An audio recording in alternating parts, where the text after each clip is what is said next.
Hello guys, this is Swati. आज मैं बात करने वाली हूँ एक ऐसी मूवी के बारे में जिसने 4 ऑस्कर्स जीते हैं for best actress, for best makeup and hair styling, for best costume design, for best production design, and that movie is Poor things.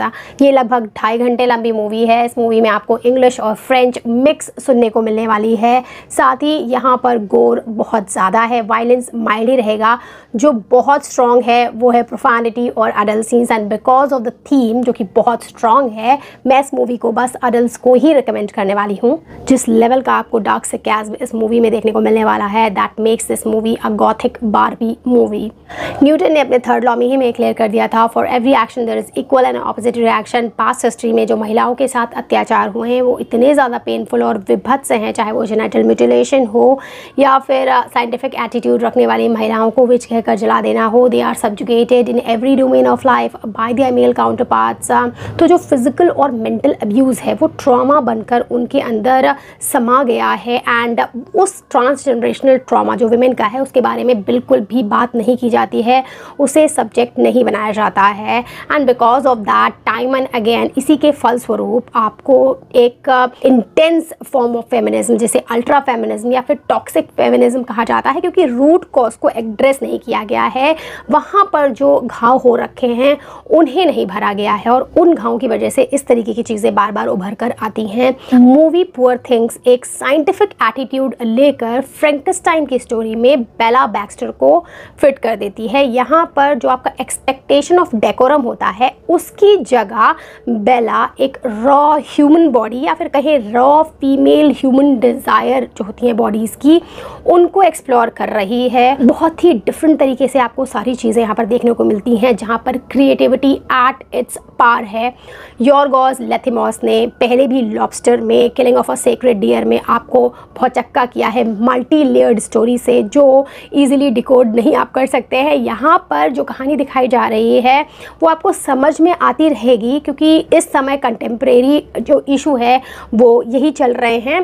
Powerful movie है जिसका पावर हाउस एमा स्टोन है, और उन्हें बहुत खूब बेस्ट एक्ट्रेस अवार्ड से नवाजा गया है। बिल्कुल डिज़र्व करती हैं वो। सो पूरी मूवी को लेकर मेरा क्या एक्सपीरियंस है ये मैं आपसे शेयर करती हूँ, और आप डिसाइड करेंगे कि आपको ये मूवी देखनी चाहिए या नहीं देखनी चाहिए। इससे पहले अगर आप नए आए हैं then please subscribe. So what this movie Poor Things, अगर हम स्टोरी की बात करते हैं तो कहानी में सबसे पहले आते हैं गॉडविन बैक्स्टर, जो कि एक साइंटिस्ट हैं, डॉक्टर हैं।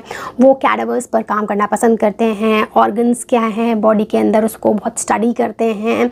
इस समय वो ट्रांसप्लांटेशन पे काम कर रहे हैं, एनिमल्स पर एक्सपेरिमेंट करते हैं, एक एनिमल का हेड दूसरे पर लगा देते हैं। इसकी वजह से आपको मूवी में बहुत भिन्न भिन्न प्रकार के एनिमल्स देखने को मिलेंगे जो फनी भी लगेंगे। एक तरीके से पन है साइंटिफिक कम्युनिटी के ऊपर, जो बाईगॉन एरा में गॉड बनने के लिए तैयार था, उसको लग रहा था कि वो हेड ट्रांसप्लांट कर पाएंगे, इवन ह्यूमंस में ऐसा वो कर पाएंगे, तो एक पन की तरह आप इसे लीजिएगा। अब यहाँ पर गॉडविन के घर पर आपको मिलती है बेला बैक्स्टर, जो कि एक फुल ग्रोन विमेन है, लेकिन वो बच्चों की तरह बिहेव कर रही होती हैं। तो ऐसा लगता है कि वो एक स्पेशल चाइल्ड हैं जो फिजिकली तो बढ़ गई हैं लेकिन मेंटली उतना डेवलप नहीं हो पाई हैं। फिर एंट्री होती है मैक्स की, जो कि गॉडविन के असिस्टेंट की तरह यहाँ पर आते हैं। वो उनके स्टूडेंट रहे हैं और बहुत इम्प्रेस हैं गॉडविन से, और एज अ असिस्टेंट उनके आते हैं। गॉडविन उन्हें काम देते हैं। बेला की जो डेवलपमेंट हो रही है, कॉग्निटिव एबिलिटीज़ उसमें आ रही हैं, जिस तरह भी तरीके के उसमें डिफरेंसेस आ रहे हैं उसको ऑब्जर्व करके नोट करने का जो मैक्स हैं वो बेला की तरफ अट्रैक्ट हो जाते हैं, बिकॉज वो फुल ग्रोन वुमेन है। बेला भी मैरिज के प्रपोजल जब दिया जाता है मैक्स से बेला को, तो वो राज़ी हो जाती हैं। गॉडविन को भी बहुत हैप्पी लग रहा होता है कि हाँ बेला कहीं नहीं जाएगी, गॉडविन, मैक्स और बेला यहीं पर रहेंगे, उनका एक्सपेरिमेंट जारी रहेगा। लेकिन फिर एंटागनिस्ट की तरह आते हैं डंकन यहाँ पर, और डंकन बेला से अट्रैक्ट होकर उसे बहला फुसलाकर बाहर की दुनिया में ले जाते हैं। पहले तो रेजिस्टेंट करते हैं गॉडविन, बाद में गिव अप कर देते हैं और बेला चली जाती है बाहरी दुनिया में। फिर वापस आती है कई सालों बाद अपने घर, लेकिन क्या जो बेला यहाँ से निकली थी वही बेला वापस आती है, ये आपको मूवी में देखना है। और ये जो बेला है इसके साथ एक मिस्टीरियस कहानी जुड़ी हुई है, इसकी एक पास्ट स्टोरी भी है जो कि आपको मूवी के आखिरी में देखने को मिलेगी। तो सब कुछ बहुत इंटरेस्टिंग है। तो सोशल कमेंट्री चलती है, फीमेल्स के साथ जो भी घटनाएं होती हैं उनको बहुत अच्छे से कहानी में जोड़ दिया गया है। बहुत ही इंटरेस्टिंग बढ़िया ट्विस्ट एंड टर्न्स हैं जो आपको शुरू से आखिरी तक बांधे रखते हैं। बाकी ज़्यादा कहानी ना बताते हुए कुछ पॉजिटिव्स और नेगेटिव्स की बात कर लेते हैं।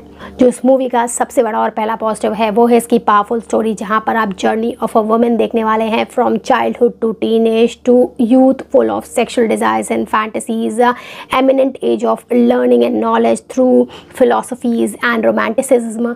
उसके बाद आगे बढ़ती है वो और फिर डायकोटमी ऑफ द वर्ड से उसका इंट्रोडक्शन होता है, जहाँ पर pain, passion, excitement, dullness, happiness और सैडनेस एक साथ एग्जिस्ट करती है। और इसके बाद बहुत ही खूबसूरती से यहाँ पर लाइफ जर्नी को उसकी कंक्लूड किया जाता है विद सेल्फ एक्सेप्टेंस से, जो उसे पावरफुल फील कराता है।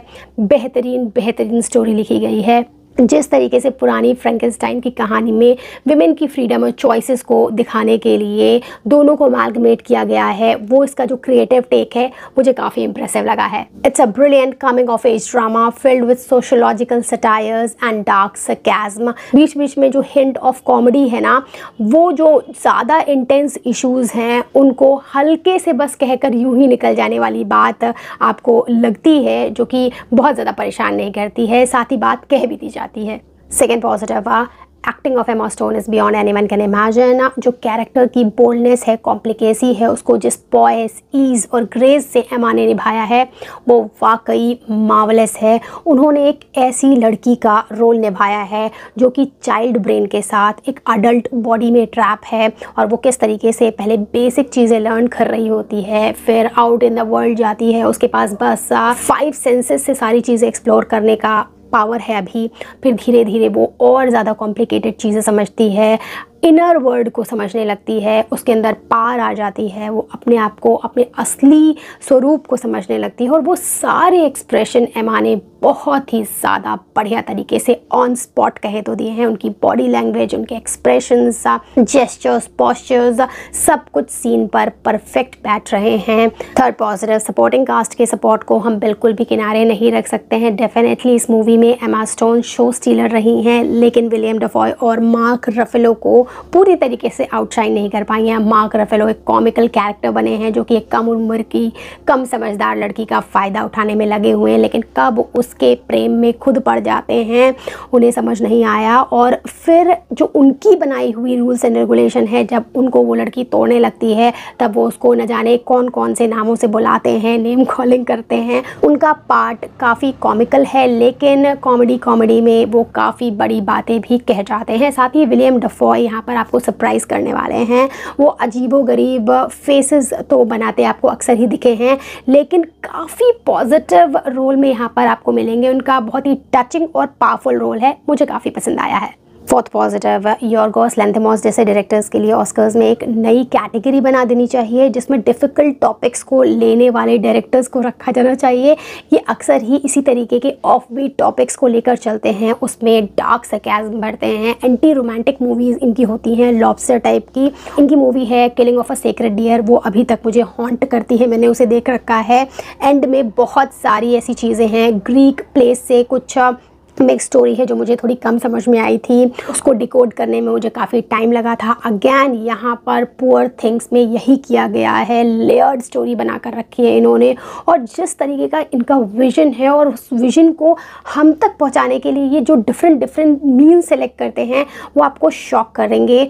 यहाँ पर इतनी क्रिएटिव चीज़ें आपको देखने को मिलेंगी all together at the same place, जो आपने कहीं नहीं देखी होंगी। अगर आप क्रिएटिविटी के फ़ैन हैं, आपको नई चीज़ें बहुत फैसिनेट करती हैं, then Yorgos Lanthimos is your guy. Fifth positive, as the movie so is the music, बहुत ही क्रिएटिव और अनऑर्थोडॉक्स है। इस सरियल थीम जो है मूवी की उसके साथ टोटली जा रहा है, इन्हांस कर दे रहा है इनफैक्ट उसके सीन्स को, उसके इमोशंस को। Perfect music. अब अगर ड्रॉबैक्स के बारे में बोलना ही हो तो पहला नेगेटिव, हाँ, जो आपको ज़रूर ध्यान में आएगा कि फ़ीमेल्स की तरफ थोड़ी बायस ये मूवी है, लेकिन इसके मेकर्स का यही मोटिव ही है कि फ़ीमेल्स के सारे पर्सपेक्टिव को एक साइंटिफिक एक्सपेरिमेंटल वे में आपके सामने खोल कर रख देना। लेकिन कुछ लोग इन सारी चीज़ों से ऑफेंड ज़रूर होने वाले हैं फॉर श्योर। मैं ये ज़रूर कहूँगी कि कोई भी नेगेटिव फीमेल कैरेक्टर नहीं है, तो बायसनेस है फीमेल्स की तरफ, लेकिन टॉक्सिक फेमिनिज्म नहीं है। जिस सरकाज़्म के साथ, जिस कॉमेडी के सटल अप्रोच के साथ यहाँ पर बातें की गई हैं, वो आप अगर खुले दिमाग से सोचेंगे तो समझ पाएंगे कि मूवी कहना क्या चाहती है। आप इसे एक साइंस एक्सपेरिमेंट की तरह देख लीजिए, पहले बायसेस मत रखिए अपने दिमाग में, रिजल्ट आने दीजिए, आपको सारी चीज़ें समझ में आ जाएंगी। मुझे ये मूवी डेफिनेटली बहुत पसंद आई है। 9.5 आउट ऑफ 10 है मेरे लिए। क्रिएटिविटी की कोई कमी नहीं मिलेगी। अगर आप ब्यूटी को अप्रिशिएट करते हैं then do watch this movie. आपको उसे एक डिफरेंट पर्सपेक्टिव से देखने का मौका मिलेगा। आई तो totally like this movie a lot. That's it from my side. Bye bye.